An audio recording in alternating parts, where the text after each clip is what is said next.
What's up, guys? Zaid here, going over my deck profile from locals the other day. I got second place, new ban list, and I was playing Eldlich, so I figured it would be cool to talk to y'all about. And I'm gonna just jump right into it. For the engine, I got two Golden Lord, one Cursed. I didn't like Cursed, I'd probably cut it. Reason I don't like it is because it takes up a zone. I'd rather it just be like another trap card. And then three Elixir, three Conch, two Hawk. I didn't really feel like I needed a third of this card. It's not that strong. It's just like cool to search it, but you don't really need it that often. It's not the best one. Again, I would probably cut this. I didn't really like the card that much. Two of this is standard. Three is too many. One, you're gonna like lose to DD Crow, and also I like having access to rank 10s. But this felt like the right amount of engine cards. Aside from this, this should actually, I think, be the second Lord of Heavenly Prison. I only have the one, but this card performed really well for me. I enjoy him a lot, and I'd like to have a second, but also like one argument I guess to play one is that you never dead draw two, but like you don't get to see the one as often either. So this card was really cool. I liked it. I'd probably play the second one instead of that Lord, but like I said, I only have one, and I threw this together kind of last minute. And then I play a one Veiler, one Ash. Shout out Brandon Klein. I Veilered him like twice in our match, hitting his Anaconda so he couldn't summon DPE. These are just in there to make the access code play where you summon this on the end phase off of the Scarlet, and then on your turn you link into Hulk. Hulk summons the Veiler, go into Selene, go into access code, blow up cards, hit for 53, and then summon like a Golden Lord for game. And I actually think I would probably cut these because I didn't really come up, and there's just other lines to OTK, and also like I'll show it real quick. These are a proxy, but I played the triple extrav, and so this coming up to go for game isn't that often, and then the times that it would come up have to also coincide with times that you didn't activate Extrav and banish one of the pieces, and it's like three one-ofs in my extra deck for the combo. You'd have to like play multiples to do it more reliably, but there's other cards that just feel like they come up more, so I feel like that whole package is probably worth taking out. But I guess I'll touch more on it when I get to the extra. Also, I played two Duality. With Extrav, it's kind of cool because you can use both in the turn, but I still think I would rather this just be Prosperity, because when you only draw one, the Prosperity is way stronger. Lets you see 6 instead of 3. Going second, or not going second, but game 2 and 3, this being a Prosperity is way more important because you really want to grab the stuff that's going to you want to be able to grab like a Judgment, grab anything that could stop the back row removal cards. And so digging for 6 seems nice. And getting like game 1, getting the specific Floodgate, because it's at locals, like you kind of know what people are playing. So being able to grab the specific Floodgate that stops them is pretty high impact. So, but I obviously, like, I'm not going to pick that card up. I have Extravs proxied. Why the fuck would I pick up Prosperity? That is way too much money. But if I get them to borrow at locals, I would definitely like borrow them and play them over Duality. And then for the traps, that's like actually the part of the deck that matters. These aren't as relevant. They're just like your engine. But so I play 12 cards that going second help me break boards, 9 of which are Floodgates. I play the 3 there can, 3 Rivalry, 3 Gozen, 3 Torrential. The reason I played Rivalry, Gozen, and Torrential in the main, not Rivalry, Gozen, Torrential, Rivalry, Gozen there can. Obviously you're going to play Torrential. This is like the best purple card. But these 3, with it being a new ban list, everyone was going to like probably try new decks that they wanted to try at locals. But at the same time, I probably could have guessed what half the people would have been on, because the list is like brand new. It's technically not even in effect yet. So players, I thought everyone would be trying new stuff. But in reality, you didn't really have much time to collect everything you need. But these are actually really strong against Brave, both of them. And this is not very strong against Brave. But typically the deck's playing Brave. This is probably going to be strong against their actual engine. But the theory that I had was like, 1 to 2 of these will be live at most, or at least against any deck. And so I wanted to just kind of main them all. I didn't know what anyone was going to be playing. And going second, they all helped me break boards. And so I wanted to play them all. And then game 2, I'll just side out the 1 or 2 that aren't good in that matchup. And then games 2 and 3, I'll have a more optimized deck for the particular matchup. And they were all really good in every matchup except the VW one going second, actually. They're like new end board, plays through a lot of these pretty well.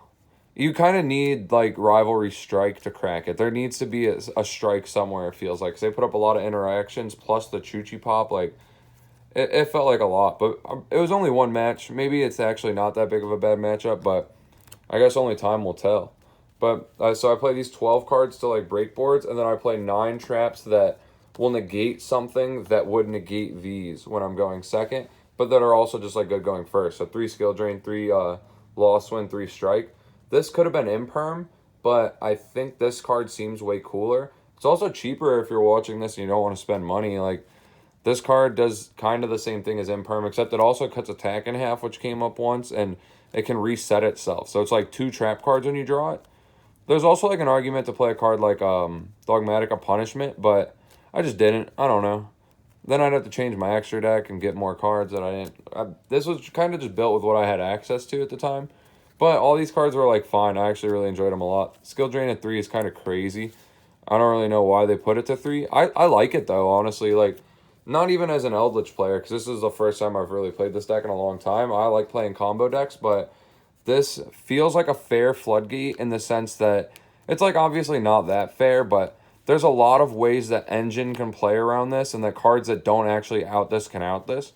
This isn't an example that will come up too often, but like one example is if you're playing Fairy Tale Snow, which I play a lot in Master Duel. I'm playing like a 60 card pile in that game, a 60 card Dragon Link. If you activate an effect that would destroy cards on the field, chain Snow. Say you have like Nightmare Phoenix. You can go Phoenix, chain Snow, banish Phoenix. Snow will resolve, chain link 2, banishing the Phoenix. Phoenix will be off the board when it resolves and pop this. And so there's just like interactions like that that make this a lot easier to out than other Floodgates. Another example, like you can go Phoenix, pop this, chain Droplet, send the Phoenix. Like there's just a lot of cool like skillful ways to play around this card, and to me that's kind of cool. Like it puts a Floodgate in the format to make these control decks a little better, but it also lets you, if you like, build around them without actually having to build around them. Like cards like Droplet and Snow aren't outs to skill drain, but they protect your outs to skill drain. So overall, I think it's a cool card, cool inclusion in the format, cool inclusion in this deck. And the extra deck I thought was honestly kind of cool. I played 2 Imduk because he's wind, so I can make the wind charmer, and then I also played the fire and the light charmer because you play Ash for the fire, and then you play all your Eldlich cards are light, so you can just make this one. And then I also, this is a Hulk. Shout out Dave, I borrowed his for the tournament. Then Celine, shout out Charles, I have to give him his back. And then Access Code, shout out Neff, I have to give him his back. So I borrowed all these good cards. Like I said, I'll probably cut them. And yeah, they didn't come up, but they're cool cards. And then these cards actually came up way more, the XYZs. These actually are what came up most outside of Imduk, just to like turn a trap into an Imduk so that you can just banish a trap, keep your engine going. I played 1 Shark Fortress, 1 Pleiades. Pleiades never came up, but Shark Fortress came up twice, where you summon the Golden Lord at 3,500 with its own effect, and then target it so it can attack twice. Then you have this. That's like 9,400 damage. So that's lethal there. And then you can also drop Zeus on this main too, if it wasn't actually lethal, because like that's lethal through an empty board. But if they had a board, you might have cracked the board, not gone for game, but then put a Zeus in your lit. And then I play. Oh, also, I had a cool line where under my own skill drain, I made this with 2 traps, and then I attacked, and then main 2, I put a Zeus, and then I activate Zeus, detaching the 2 traps, and like I don't nuke the board because skill drain's out, but I put both of my traps in grave, so then I got to use their effects at the end phase to set elixirs. And then the Zeus, of course, because I just brought him up. I'll probably, like, if I cut the synchro package, I might play, like, a second of one of these or another level 5. I don't know if I have it on me. I don't. But I want to play the rank 5 that you detach, target 2 sets, destroy them. That just seems nice to have a rank 5 utility card for the back row matchups. And then I played 2 Gustav, 2 Livel. I don't know if that's how you pronounce this. I'll call it Juggernaut. 2 Juggernaut. These cards are really strong. I use this to go for game once. I use this to go for game once. This is also big under skill drain. Just like a 4K beefer. I think that big under skill drain is like a reason to play cards. Not only in this deck, but if you start to see like your locals or bigger tournaments you're attending start to like have more representation of either Eldlich or decks playing skill drain, I feel like people should kind of go back to the roots. And I think back of when I believe it was Dark World that was around when I was like in my Yu-Gi-Oh youth playing competitively, and they had skill drain at 3. And a thing that we did to counter it, if you were playing rank 3s or 4s, you would make either a Crazy Box or Acid Golem in your extra deck. And Grapha was 2,800. It would only be 3,100 if boosted off the field spell. And so those 3K beaters under skill drain put you in a better position than your opponent when they skill drain you. And so if you're playing a deck, an example would be like the Dragon deck can make rank 8s. They don't often play them, but if you're to play Zombie Stein, you can in other matchups have the utility of that type of negate in your extra deck. But in this matchup in particular, my biggest monster is 4,000 under skill drain. Your biggest monster is 4,500 under skill drain. And the only way that they can out it is like with a trap or through hard drawing the Lord and then sending it. And so I think that's just something to consider, is like putting a big strong guy in your extra deck if you're afraid of skill drain, and then just like winning because of it. And then the side deck, I played one Border. I don't know where my other copies of Border are, so I just played one. And then I played Triple Judgment, Triple Anti-Spell. I look at these as like my 7 going first cards, so I would just like take out whatever Floodgate was bad, just like whatever you take out to fit these in, because these 7 stop the cards that stop your back row. I know Border doesn't technically do that, but the thing is with this card, if they draw like Lightning Storm or they draw Harpy's Feather Duster and they don't have also an out for this guy, then it doesn't matter that they outed your back row. You're still like playing, or you're not playing, but they're not playing. So you still have a big Floodgate out that they can't deal with. And then if they dusted you, like your Eldlich cards are still going to float. So you still have Floodgate Engine even through like a big back row removal. And then Anti-Spell actually felt pretty weak. I kind of want a card that functions more similar to Judgment, but I can't really think of any off the top of my head besides the shit ones, like a Dark Bribe. I really don't want to be caught dead with a Dark Bribe in my deck in 2022. But if y'all know any like other cards I could play, maybe Magic Jammer, but I don't know if you have to pitch like a spell card for that. If it's just like discard a card, negate, then it could be cool, because then you can hold your Eldritch trap. Because like if you open 4 traps that aren't Eldritch and then 1 Eldritch, you're just like happy to draw the 1 Eldritch anyways because it's Engine. You're not really resolving it for the effect. So if you had like Magic Jammer, if that card says discard any card, I don't remember because like the card's kind of bad, no one plays it. But that could be a cool like thing to tech in place of this, because all the main removal for back row is spell traps. And if it's monsters, we already play like 9 main decked ways to address monster effects. So that could be a card that I like test out in this deck, honestly, because Anti-Spell didn't really feel like it was that good.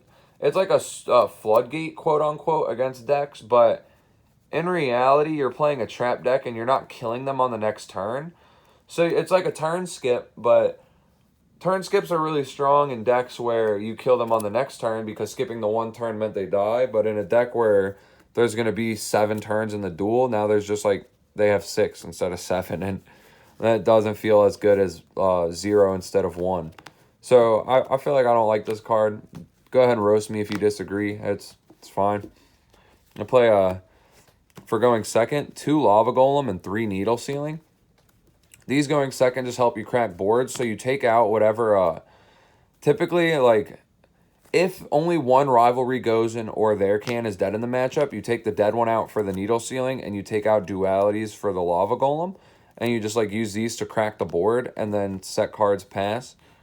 But sometimes, if, like, multiple Floodgates are dead in that matchup, you could also, I play 1 Trap Trick. This goes along with the last card, Heavy Storm Duster. This is for the back row matchup. This is like you're playing 3 Duster, but you're also playing 4 Needle Sealing or Torrential.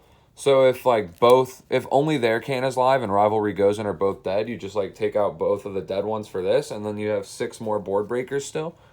And so it just like, you always have the same amount of board breakers post side deck, but post side deck you're guaranteeing that the ones you have in are decent against the deck. And then, of course, you have the Dusters just for, like, back row matchups. And so that's the list. Not much to talk about because, like, it's Eldlich. I mean, I honestly don't think, like, these decks are as simple as people make them out to be because, well, maybe my build, honestly, is a little bit because it's really just, like, 12 Floodgates in the main and I just, like, break boards and go for game.